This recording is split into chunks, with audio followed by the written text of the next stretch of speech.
I was at dinner when my fiancée declared, "I've decided we need a prenuptial agreement. Everything stays separate." I grinned, thinking, perfect timing. Then I dropped my own news. I'd already pulled my name from the house deposit we'd recently agreed on. The look on her parents' faces when they realized their daughter was out $50,000 was unforgettable. My name is Evan, 32 years old, and until 2 weeks ago I thought I was months away from marrying Marissa, my fiancée of 6 months. 3 years together, countless dreams shared, an entire future I believed we were building brick by brick. I'm a software engineer making around $140,000 a year. She works in fashion marketing, earning about $65,000. I never felt the need to compare. I thought we were partners walking the same direction, at different speeds but on the same road. That illusion shattered the night she unveiled her decision. But let me rewind, slowly, so the full weight of everything can sink in. We'd been house hunting for months. We finally found the kind of place you imagine raising kids in, a $420,000 fixer-upper with good bones and an honest feel, sitting on a quiet street lined with maple trees. The kind of house where autumn looks like a postcard. We agreed on a 20% down payment so we could skip PMI, $84,000 total. I had saved $50,000 over years, tight budgeting, postponed vacations, living like someone still in his 20s trying to get ahead. She had $4,000 and her parents were gifting her $30,000. Ownership would reflect our contributions, 60/40ths. A fair split. Balanced. Transparent. Or so I believed. We signed the purchase agreement 2 weeks before that fateful dinner. My part of the deposit went into escrow immediately. She said she needed to coordinate with her parents and their transfer paperwork. No problem, at least that's what I thought. The bank was moving steadily, inspections were lined up, the usual chaos of home buying. Then came dinner at her parents' place, an elaborate Sunday feast that should have made me suspicious. Her mother, Linda, had decorated the dining room with candles and linen as if we were celebrating something monumental.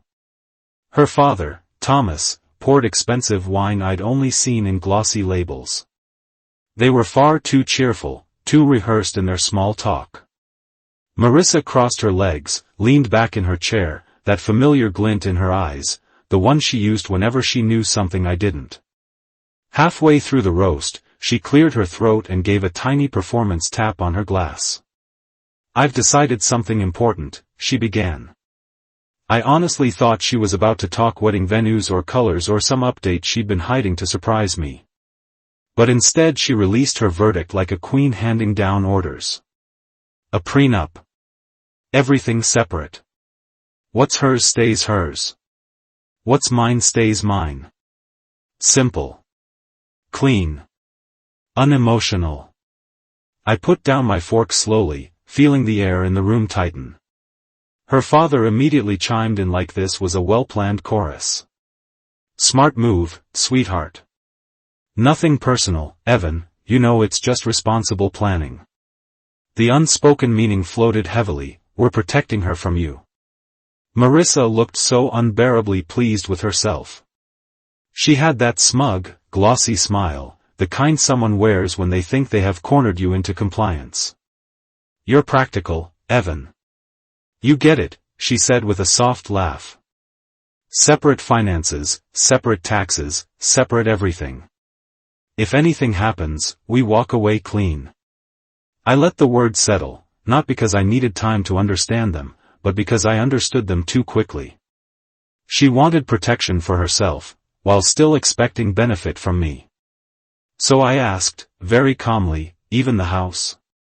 She didn't even blink. "No, the house is joint. We both go on the deed. I'm putting in $34,000 and you're putting in $50,000, but once we're married it's shared equally." There it was. The contradiction. The entitlement. Separate only when it shielded her. Joint only when it benefited her. The table waited for my reaction, everyone convinced I'd fold like paper. But they didn't know what I'd done the day before. I pulled out my phone, unlocked it, and turned the screen toward her. "Since you want everything separate," I said, keeping my voice steady and even, "I removed my name from the house deal yesterday." Silence. Pure, uninterrupted silence. Her mother's fork clattered. Her father froze mid-sip. Marissa blinked rapidly, as if the world had become blurry. "What do you mean removed?" her mother finally demanded. "I contacted the escrow company," I said. "Because Marissa hadn't deposited her share yet, and we aren't married, I was allowed to withdraw. They returned my $50,000. You can't do that." Marissa stammered. "I already did." Her father's voice hardened with anger. "But we sent Marissa the money. Then she can buy the house herself," I replied. "Her credit. Her funds. Her responsibility." The panic on Marissa's face deepened. "Evan, I can't get a loan for $420,000 alone. Then you'll need to find something cheaper." "But we signed the agreement." "You signed," I corrected gently. "I withdrew. The seller gave you 72 hours to deposit your share." Tick-tock. The room erupted. Her mother called me heartless. Her father leaned forward, his jaw clenched, accusing me of sabotage. Marissa cried, hands trembling against her napkin. But I stood. Quiet, calm, strangely numb. "Thank you for dinner," I said. "Let me know what you decide about the house. You have about 68 hours left." As I drove home that night, my phone buzzed non-stop, 39 messages in the first hour alone. I didn't open a single one. Instead, I sat in my dimly lit living room, the taste of that expensive wine still lingering, and felt something inside me loosen, like a knot pulled free after months of tension. Hours later, a mutual friend told me what Marissa had been boasting about, how she'd figured out a perfect plan to use my savings for the house while keeping her family's money insulated through a prenup. She'd apparently told her friends I was a personal bank with a proposal. But that bank had closed. And sitting alone, staring at the unopened wedding boxes in my apartment, I realized I wasn't mourning a relationship. I was mourning the version of Marissa I thought existed, the one I had built in my head. The truth, the real truth, had been there all along. I just hadn't wanted to see it. I woke the next morning to sunlight filtering through half-drawn blinds, dust motes drifting in the beam like tiny, suspended ghosts. The apartment felt unusually quiet, the kind of quiet that settles after a storm, not peace, just absence. My phone lay face down on the nightstand, a reminder of the text barrage I still hadn't opened. I didn't rush to look. For the first time in months, maybe years, I allowed myself to move slowly. To breathe. To feel the weight of everything without flinching. But the universe wasn't giving me a grace period.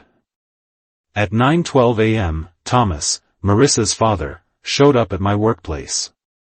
I was stepping out of a sprint planning meeting when security called to inform me a man claiming to be urgent family business was demanding access to the lobby.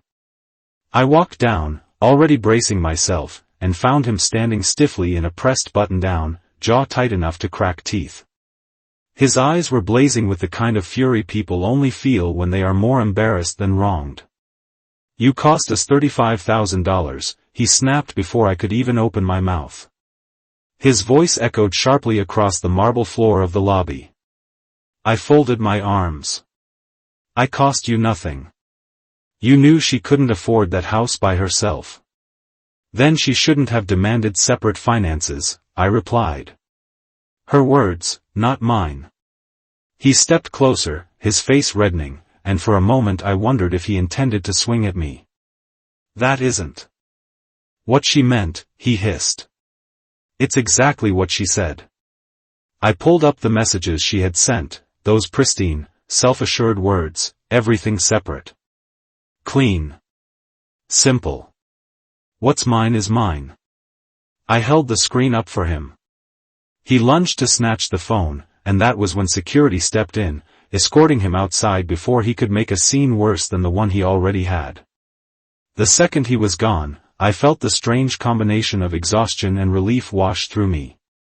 I'd spent years shrinking pieces of myself to keep their family comfortable, dimming achievements, softening boundaries, absorbing comments I should have pushed back on. But this? This was a different kind of clarity. A clean line drawn in concrete. By lunchtime, my phone buzzed again, this time from Tara, a mutual friend whom Marissa had apparently recruited as her mediator. "We should talk," she had texted. "She's open to compromise." Against my better judgment, I agreed to meet. The cafe was half full, a gentle hum of espresso machines blending into the background as I sat across from Tara. She looked tense, her fingers twitching at the edge of her cup. "She's willing to bend," she began, sounding rehearsed. "She says you two can still do the prenup, but the house can be joint." I stared at her. "That's not bending. That's the same deal she tried to force on me." "No," Tara said quickly. "She's giving up some things too. Like sharing streaming subscriptions. Splitting utilities. Small stuff." I let out a slow exhale, disbelief rolling through me like a cold wave. "She wants $50,000 from me but offers Hulu as a concession?" Tara flushed, eyes darting down to her coffee. "You're being unfair." "I'm being consistent," I said softly. She wanted separation when it protected her and unity when it benefited her. That's not partnership. That's opportunism. Tara hesitated, biting her lip as if debating whether to share something. "Look, she's not thinking straight. And there's been a lot of talk." "What kind of talk?" She didn't answer. She didn't have to.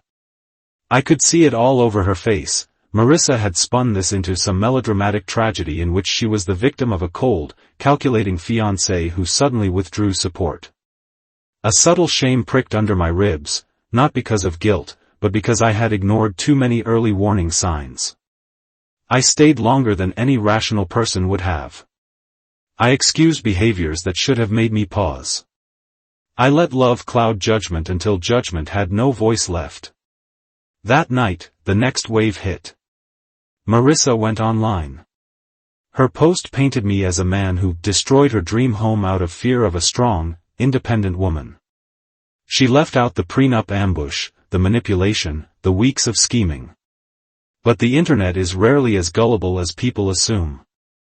Comments piled in almost instantly. "Wait, you wanted everything separate but expected him to pay more? Separate finances but joint property? Girl, that's not how prenups work. Sounds like you wanted a sponsor." Within 2 hours the post vanished, swallowed by deletion and quiet humiliation. The following day, Thursday, brought the most surreal moment of all, an invitation from her parents to settle things maturely. I suggested a neutral restaurant instead of their home. They agreed. I spent my drive rehearsing responses in my head, preparing for emotional manipulation, accusations, tears, anything. I was not prepared for the slideshow. The server had just set down water glasses when Thomas pulled out a laptop and opened a PowerPoint titled, "Path Forward, Building a Joint Future with Separate Finances." I nearly laughed. But then he launched into the presentation, charts, comparisons, percentages, all laid out in carefully colored graphs. "You and Marissa buy a house," he declared. "You contribute $50,000. We contribute $30,000. Ownership is 50-50. So I pay 62%. But own half," I clarified. "It's about building a life together," he insisted. "With separate finances, as Marissa wants." I stared at him, then at Linda, who wore that tight, sorrowful smile that pretended to be maternal concern but felt more like pressure. "Don't you love her?" she asked softly. "Don't you want her to be happy?" "I wanted a partner," I said. She wanted a financier. That's when something inside Marissa cracked. I could see the shift, the moment pride and panic collided. You embarrassed me, she spat. Everyone knows you bailed on the house. You embarrassed yourself, I replied calmly. With a prenup designed to protect you while using my money. That money is nothing to you. And there it was, the entitlement, spoken without a hint of awareness. 3 years of savings. 3 years of discipline. 3 years of sacrifice. Reduced to nothing. To me, I said, it is 3 years of work. To you, it's convenient leverage. Thomas tried one last strategy. What if we repay you over time? For what? I asked. There is no house. No purchase. No debt between us. They had nothing left to argue. They stood abruptly and stormed out, leaving the remains of the slideshow still glowing faintly on the laptop screen like a dying star. Friday arrived with a new escalation, an email from Marissa's lawyer demanding $50,000 for detrimental reliance and breach of promise. My lawyer laughed so hard I thought he would choke. He drafted a simple, devastating response: no money was exchanged between the parties. Withdrawing from a home purchase before marriage is legal and permissible. Her texts clearly document the request for separate finances. Expecting joint financial benefit while demanding separation is not reasonable reliance. We never heard back. By then I thought the worst was over. I was wrong. Marissa began spreading a new narrative, one where I financially manipulated her, where I stole her future, where I sabotaged her independence. Her friends, her yoga group, even her stylist messaged me urging me to do the right thing. I responded with just 4 words: she wanted separate finances. But the real turning point came when she went to my mother. My mom, Judge Rebecca Miller, retired family court judge, veteran of 30 years of watching people weaponize love for personal gain. Marissa tried tears, tried pity, tried charm. My mother listened, politely, nodding just enough to let her finish. When she called me afterward, her voice was sharp with disbelief. That girl is a piece of work, she said. She wants to protect herself while building a future with your money. Does she think I've never seen this tactic before? What did you tell her? I asked. That she's lucky you stayed this calm. Men have lost far more to women who played far dirtier. I could practically hear the raised eyebrow over the phone. Still, Marissa didn't stop. She found a cheaper house, a $250,000 place in a rougher neighborhood, and texted me as if nothing had changed. Fresh start. You put in $30,000, I put in $20,000. As if we were still engaged. As if she hadn't detonated every foundation between us. I told her plainly, we're not together anymore. Her reply, what? Over one argument? One argument. As though this were a spat over dinner, not the unmasking of her entire worldview. That night she showed up at my apartment, with her parents, and a realtor awkwardly clutching a leather portfolio of listings. They tried to force their way in. Building management had to intervene. Security footage confirmed everything, and a formal trespass notice was issued. The next days blurred together, a haze of scattered texts, dramatic social media posts, friends sending screenshots, updates I never asked for. It was messy. Noisy. Pathetic. But beneath the chaos, a strange clarity grew inside me. I wasn't grieving. I wasn't heartbroken. I was free.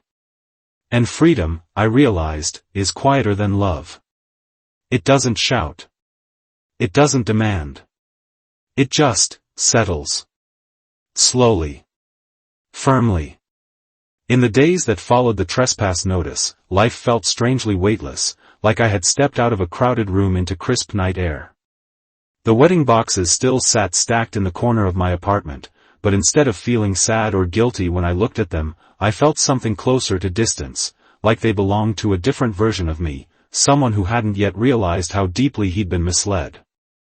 I left them unopened, untouched, as if disturbing them might somehow pull me back into the chaos I had finally escaped. But Marissa wasn't done. Not by a long shot. The first sign came in the form of an email, an invoice, actually. A perfectly itemized document requesting that I pay her $18,000, half of the wedding venue deposits her parents had made. Beneath the list, typed as coldly as any business memo, was a simple line, "Fair is fair." I stared at those words for a long moment before responding the only way that made sense. I attached screenshots of her texts, the ones where she insisted everything must be separate, and sent them back to her without additional commentary. Her reply never came, but I heard through a mutual friend that she had screamed when she saw the messages, furious that her own words were being used against her. Her parents, apparently, were devastated, another deposit lost, another financial wound they now blamed entirely on me. But I felt no satisfaction in that. I just felt numb. Tired. Ready to be done. Then came the saga of the engagement ring. Legally, in our state, an engagement ring is considered a conditional gift, no marriage, no ring. Marissa refused to accept this. She told friends I had disgraced her, that she deserved to keep it. Days passed without progress. Finally, my lawyer stepped in, sending a formal demand for its return. She relented, but when the ring arrived, something felt off. The diamond seemed duller, lighter. I took it to the same jeweler who had appraised it when I bought it. His verdict confirmed what I already suspected. The stone had been switched. He placed both appraisal documents on the counter, before and after, and looked at me with quiet sympathy. "I'm sorry," he said. "This happens more than you'd think." I wasn't angry. Not immediately. What I felt was a slow, hollow ache, a kind of grief not for the object itself, but for the realization of just how little our relationship had ever meant to her. I had spent months believing we were building a life together. She had spent those same months planning contingencies to protect herself while extracting as much as she could from me. Her parents tried to threaten legal action over the accusation, but when my lawyer prepared to file theft charges, the real ring returned almost instantly. Even then, I didn't celebrate. I just tucked it away in a drawer, another artifact from a life that no longer existed. But karma, it seemed, had decided not to stop there. When her parents gave her the $30,000 gift to use toward the house, they never considered the tax consequences. Under normal circumstances, they might have been able to classify it as part of a joint home purchase. But since the house was never bought, and since she had no documentation proving the funds were earmarked for that purpose, the IRS considered it a simple cash gift, taxable beyond the annual exclusion. Her parents owed around $4,000. Marissa owed roughly $6,000 in income tax. $10,000 evaporated into nothing. And the house? The one we nearly bought? It eventually sold for $40,000 below asking. An opportunity lost, but not for me. For her. For them. For the plan that had been built on quietly shifting burdens onto my shoulders. As all of this unfolded, Marissa moved back into her childhood home. She'd given notice on her apartment the week we signed the purchase agreement, expecting to move into the house soon after. Without a place to go, she had no choice but to return to the very people who had encouraged her entitlement, the same ones who now resented the financial mess she had created but refused to acknowledge their role in. But the drama didn't end behind closed doors. Marissa began posting regularly on social media about overcoming betrayal, reclaiming her power, and rising above toxic men. A friend sent me screenshots of her new dating profile. I stared at it, half disbelieving, half unsurprised. She described herself as a successful, independent woman looking for a man who was financially secure, generous, and unthreatened by ambition. She mentioned prenups proudly, calling them essential tools for modern relationships, yet also wrote that she expected men to cover all dates, dinners, and trips. One guy, apparently, messaged her and then unmatched after she outlined her expectations. "You're looking for a funder, not a partner," he told her. Harsh, but not inaccurate. Meanwhile, people around us began revealing things I hadn't known, small clues I had ignored, offhand comments that now seemed glaring. Tara, the friend who tried to mediate, reached out one evening. She apologized, not just for her involvement, but for not being forthright earlier. She admitted she hadn't known about the bank with a proposal comment Marissa made when bragging to her friends, but she'd heard plenty of other things, jokes about how I should cover more expenses because I made more, remarks about how smart women secure their future early, even stories about how Marissa had practiced different ways to pitch the prenup so she wouldn't spook me. I listened quietly, absorbing every word, each one confirming a deeper truth I'd already accepted. I had been in love with a person who saw me as a resource, not a partner. But somewhere in the middle of the wreckage, I found something unexpected. My mother invited me over for dinner a week after the chaos settled. She cooked pasta, my favorite, the kind she used to make when I visited home from college. As we ate, she studied me carefully, the way only mothers can. "You seem calmer," she finally said. "I am," I replied. Weirdly. She nodded slowly, considering her words. "You know," she said, "in my years on the bench, I saw men lose fortunes, homes, even custody over far worse women. You caught this before vows, before assets, before entanglements that could have ruined you. Be grateful for that." "I am," I said. "More than you know." And I meant it. In the evenings, I started taking long walks around my neighborhood. I'd watch the glow of windows in houses I might never own, listen to the quiet hum of distant traffic, feel the steadiness of my breath as I realized I wasn't walking toward anyone anymore. I was simply walking back to myself. The $50,000 I had saved, my 3 years of sacrifice and discipline, I reinvested. I watched it grow, slowly but steadily, like a symbolic reclaiming of the life I had paused while trying to build a future with someone who never intended to meet me halfway. The numbers rose, 8% up so far, and though money isn't everything, the growth felt like a quiet affirmation. I had made the right call. Someone asked me recently if I regretted anything. And yes, I do. But the regret isn't about pulling out of the house, or ending the engagement, or standing firm when every part of her world tried to guilt me into submission. My only regret is that I didn't see the signs sooner, the little moments, the jokes that weren't jokes, the expectations disguised as modern fairness. The way she would hand me bills with a breezy, "You got this, right?" The expensive trips she planned assuming I would pay. The comments she made about having a man with money like it was a perk, a prize, part of the package. The entitlement woven into her worldview, thread by thread, until it shaped every interaction between us. She didn't want my future. She wanted my finances. She didn't want partnership. She wanted support, financial, emotional, structural, without offering any in return. In the end, her motto wasn't "what's mine is mine, what's yours is yours." It was "what's mine is mine, and what's yours is negotiable." But I did give her exactly what she demanded. Total separation. A clean, permanent line. Sometimes clarity doesn't arrive gently. It doesn't whisper. It crashes through your life, scattering the pieces you thought were solid. It forces you to rebuild, not from what you hoped for, but from what's real. And standing here now, free, steady, grounded, I finally understand something my mother once told me: the right partner doesn't make you shrink, or stretch, or bend to fit their world. The right partner meets you where you are and walks with you, not above you, not behind you. One day, maybe, I'll find that partner. For now, I'm just grateful I escaped the wrong one.